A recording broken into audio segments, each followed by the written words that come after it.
The weather is brutal. Welcome along to another video from Gundog and Fly, and I'm just about to light my little stove here. I'll come out here. Some of you have been in here in this room, some of the viewers, and they all have remarked about how useful a little place like this is for a guy who ties flies and has a lot of fishing gear. So I'm going to I'm going to get my stove going here, and then I'm going to talk to you about something relatively new for me, something I've been learning about in recent months, and that's about pike fly fishing, which for me is something new altogether. But let's get this going first, and then I'll talk to you about that. Just find something to light that with. Now,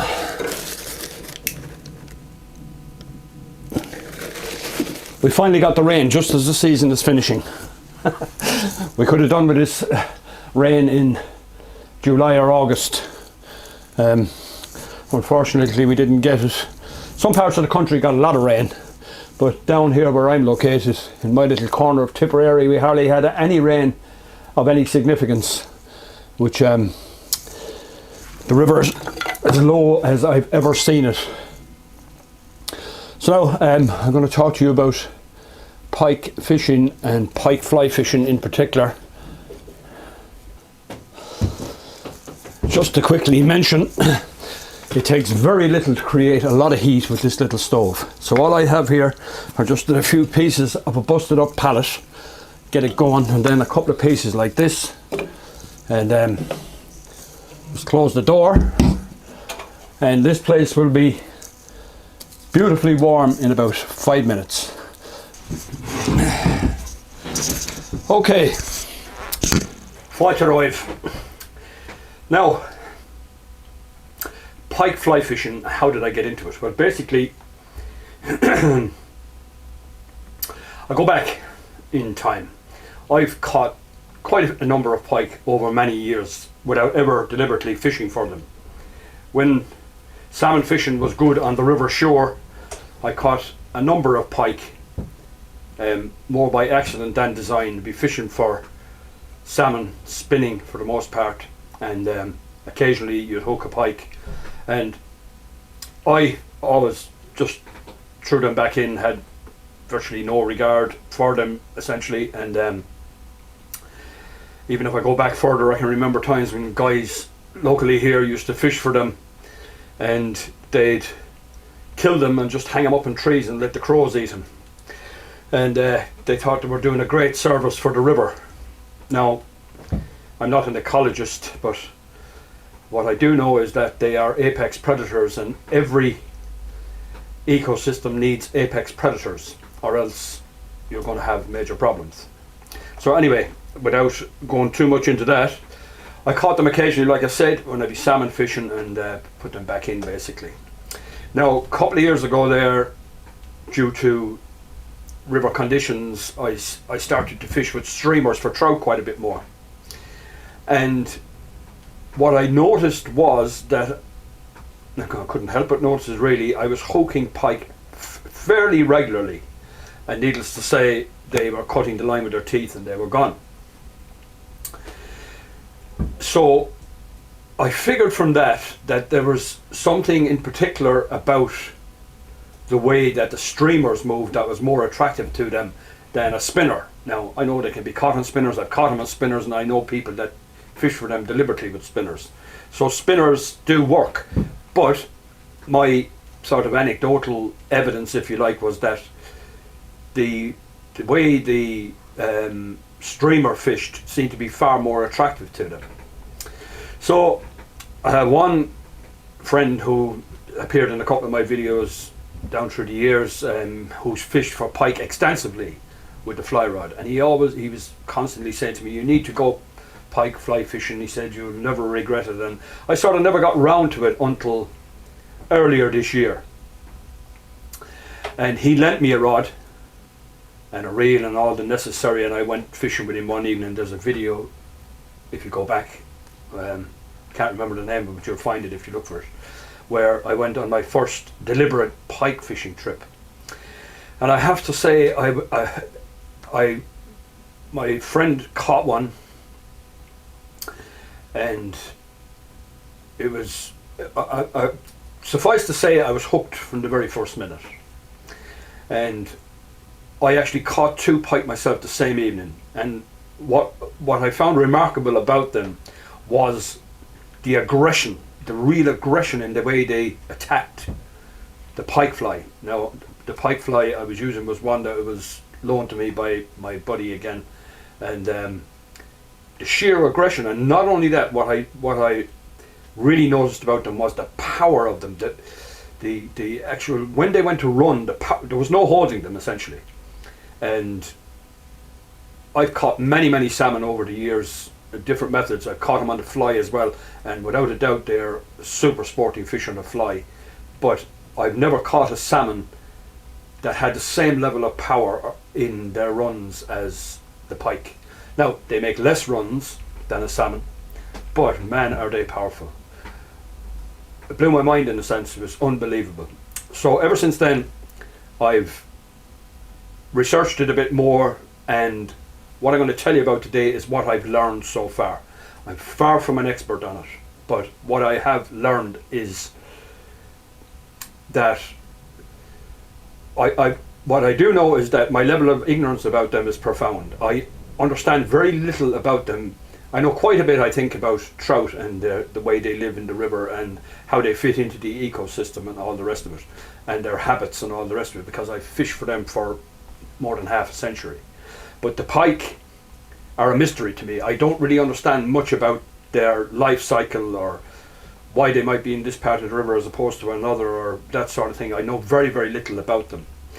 But the little bit I learned from them taking the trout streamers gave me an advantage when I started to go after them in earnest, if you like. So I bought myself a 9-foot 9-weight rod. I got a suitable reel. I got a floating line, which has sufficed so far. I've had no need of anything, just the floating line. Now, an intermediate might be useful, and maybe if the river was very high, a sinking line would possibly be useful as well. But up to now, thus far, the floating line has served the purpose just fine. And another thing I have learned is about the kind of flies that work. Now, this again is in its infancy, if you like. My level of knowledge about it all is in its infancy, and so are the flies. But I have found particular flies to be particularly effective, more so than others. And what I'm going to do now is I'm going to change the camera angle, and I'm going to show you the flies that I am using. And I hope you'll find it useful.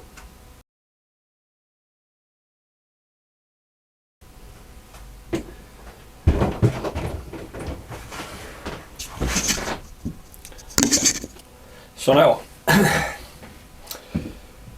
to put things in perspective for you, these are the type of trout streamers I was hooking the pike on. And when I say I was hooking them regularly, almost every time I went trout fishing with the streamers, I was getting chases from pike, or I was getting taked from pike, and I was losing the flies, obviously, because I didn't have any trace wire or anything like that on. So these were sort of typical of the size, and that were getting the reaction from the pike. And what I found was, and again, like I said, it's in its infancy, was the white tail, white streamers seemed to get a response more so than other ones. And I found that also with the trout. I found that white was very good on trout, more so than other colours. So I fished white more. So maybe you could draw the conclusion that the fact that I fished white more, obviously I'm going to catch more fish on white. But again, it's anecdotal evidence, right? Now, from that I developed these flies, and there's nothing new in fly tying, essentially. These are basically bigger versions of the trout flies. and you'll notice there's a preponderance of white. Now we'll take this one here for example, okay? It's got dark brown, if you like, body and head, but the tail here, on all it is 3 or 4 hackles, but they have huge amount of movement and they create quite a disturbance in the water. And again, here's another.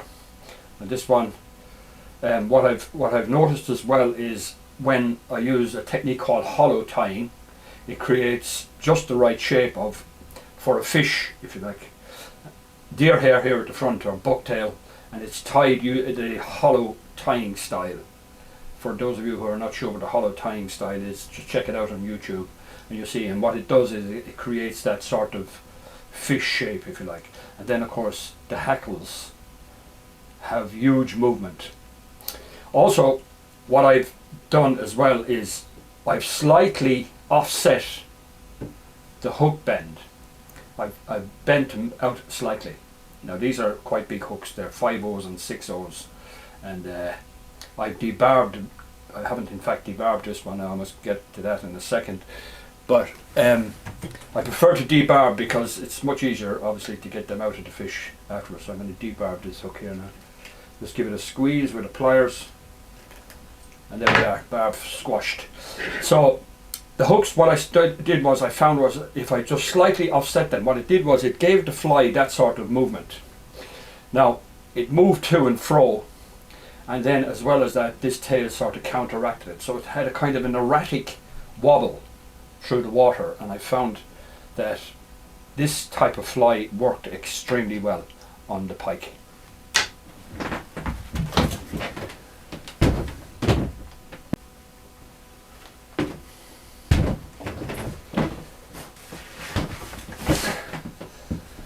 So there they are. That's the type of fly I have found successful. Now the whitetail, it works for me, may not work for you, but I found it to be unbelievably effective. Now the other thing I've noticed about pike is I've probably fished for pike in total maybe probably around 30 times with the fly rod, and I have only failed to catch on 2 occasions. So on every occasion I've been pike fishing, except for twice, I caught fish. Now I don't know how to explain that. Why did I catch them 28 times out of 30? What really what gets me thinking is the 2 times I didn't catch any. I can't explain it. I don't know why, and this is what fascinates me. I don't know how I'm going to figure that out. So if you know, maybe they're, I don't know, it's hard to say. Maybe they're moody, maybe the weather has something to do with it. I really don't know, and I'd really like to know. So if you do understand more about pike than I do, and that wouldn't be difficult, I'd really appreciate any little bit of information, particularly about why they might take one day and not the next day, or when do they feed. They're predators, so most likely they're probably nocturnal like most predators. More of their hunting is done maybe late at night or that. But why would they take on one day and not on the next? And why do they find white? Because I've tried other colours, and now I've caught a couple of fish on them, but not to the, they didn't have the consistency that the white-tailed flies have. Like I've tried, for instance, something like this. That works too, but, and here we are, but again I have a white tail on it, and that's what works for me. And last time out, I caught 3 fish. I didn't video it, unfortunately, and all 3 were in double figures, and they put up a tremendous fight. And I'm really looking forward to the winter when I do a lot more of it. Our trout season here and salmon season finishes on the last day of September. So October, November, December, January, February and most of March is available to pike fly. I can pike fish. So I'm really looking forward to that. It'll be something different because for those of you who are interested in the hunting, and that hunting is becoming a thing of the past here locally. Now I still do a little bit, but nothing like I used to. So the pike fishing will make up for it. So I'm really looking forward to fishing those flies, and we'll get around next year to fishing the trout streamers again. So please educate me about pike. I'm really willing to learn. I'd love to know more about them. I've tried to find some stuff online, reading up on them and their habits, and particularly as it pertains to rivers, because I don't fish lakes at all. I'm very interested to know pike's life cycles in rivers, why they might be here, not there, and so forth, etc. Why they take at particular times and not other times, what's most likely to work in a given situation, and so forth, etc. So, that's it from me today. I hope you enjoyed the video, and if you did, please like and subscribe. And if you really want to support the channel, because it does cost to run this channel, I leave a link in the description to my Patreon page where any bit of support would be appreciated. So, Shin, Biggie, Eggies Grok, Dagas, Kihime, Arishiv, and Kedorala. Slán go fóill.